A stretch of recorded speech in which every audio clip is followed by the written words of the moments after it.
Friends ఈ వీడియోని చూసే ముందు ఈ వీడియో మాత్రం తప్పకుండా లైక్ చేయండి, అలాగే మన ఛానల్ని సబ్స్క్రైబ్ చేసుకోండి, పక్కన ఉన్న బెల్ ఐకాన్ మీద క్లిక్ చేయండి, మీకు ఆల్ నోటిఫికేషన్స్ వస్తాయి. తర్వాత కామెంట్ సెక్షన్లో మాత్రం దిస్ వీడియో ఈజ్ అమేజింగ్ అని టైప్ చేయండి.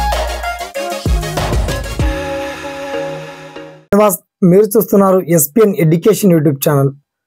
సో మొత్తంలో ఇవాల్టి ఈ వీడియోలో మెయిన్ టాపిక్ తెలంగాణ రుణమాఫీకి సంబంధించి.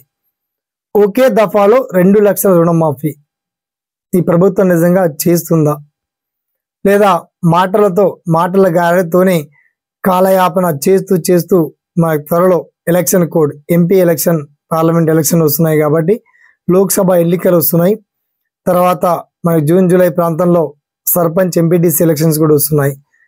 వాటి కోసమే ప్రభుత్వం అలా డ్రామాలు చేస్తుందా?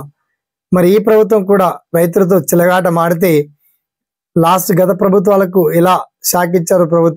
ప్రభుత్వం మారాలి, ప్రభుత్వం రావాలి, ప్రభుత్వం కూలాలి, మార్పు రావాలి అని కోరుకున్నారు, మార్పు తెచ్చారు.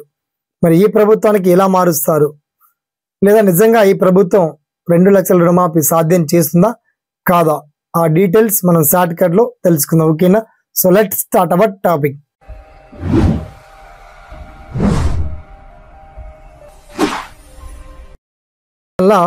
తెలంగాణలో రైతు రుణమాఫీ కాక బ్యాంకర్ల చేత ఇబ్బందులు పడి నానా కష్టాల్లో ఇవాళ 1000 కళ్ళతో రైతులంతా ఎదురు చూస్తున్నటువంటి టాపిక్ తెలంగాణ ఫార్మర్స్ రుణమాఫీ. అయితే రుణమాఫీ ఒకే విడతలో చేయకుండా 2 విడతలు తీసుకున్నా, 4 విడతలు తీసుకున్నా పర్వాలేదు, కానీ రైతులకు ఇచ్చినటువంటి హామీ ప్రకారం ఈ కాంగ్రెస్ ప్రభుత్వం, మరి ముఖ్యంగా తెలంగాణలో ప్రస్తుతం అధికారంలో ఉన్నటువంటి ప్రభుత్వం రైతులకు ఇచ్చినటువంటి మాట ప్రకారం మాఫీ చేస్తామని హామీ ఇచ్చింది. చెయ్యని పక్షంలో తర్వాత వచ్చే ఎలక్షన్లో, ఆ ఎలక్షన్ పెద్దగా దూరమేం లేదు, మా అంటే మనకు 2 months కూడా సమయం కూడా లేదు పెద్దగా. ఓకే, కనీసం ఆ ఎన్నికలను దృష్టిలో ఉంచుకొని, లేదా ప్రజల సంక్షేమం కోసమే, ప్రజల కోసమే పనిచేస్తున్నామని చెప్పేసి అంటున్నటువంటి ప్రభుత్వం నిజంగా చేస్తే చెయ్యాలి, అది కూడా కాస్త తొందరగా చేస్తే బాగుంటుంది. మళ్ళీ ఎన్నికల కోడ్ పడ్డాక మళ్ళీ ఎలక్షన్లలో ఓటు అడగాలన్న అర్హత లేకుండా అయిపోతుంది. కాబట్టి కాస్త అయోమయం కాకుండా, ప్రభుత్వం టెన్షన్ పడకుండా రైతుల డేటా మొత్తం సేకరించింది. బ్యాంక్ అధికారులతో కూడా చర్చలు సక్సెస్ అవుతున్నాయి.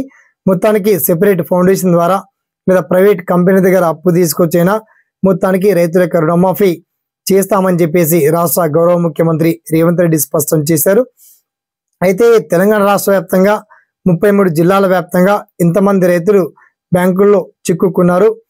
2 లక్షల లోపు పైబడి, అంటే 1 లక్ష ఉండి ఇంట్రెస్ట్ తో కలిపి 2 లక్షల లోపు 2 లక్షల వరకు మట్టం ఉన్నటువంటి రైతులందరికీ తప్పకుండా రుణమాఫీ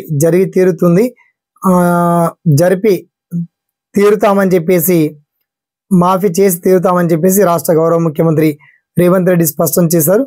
దీనికి సంబంధించి మరిన్ని అప్డేట్స్ ఒక 2-3 రోజుల్లో ఒక కీలక ప్రకటన కూడా ముఖ్యమంత్రి చేయబోతున్నారు. దీనికి సంబంధించి అప్డేట్ రాగానే మరిన్ని అప్డేట్ మీకు అందించేటువంటి ప్రయత్నం మాత్రం మ్యాక్సిమం చేస్తామండి. ఓకేనా?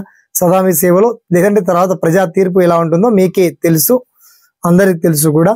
దీనికి సంబంధించి మీకు ఏదైనా డౌట్స్, సలహాలు ఉన్నా, ప్రభుత్వానికి ఏదైనా మీరు అడగదలుచుకున్నా, మీకు వచ్చినటువంటి డౌట్లను కామెంట్లో గుర్తు చేయండి. సదా మీ సేవలో ఈ SPN education YouTube channel. Thanks for watching. జై హింద్.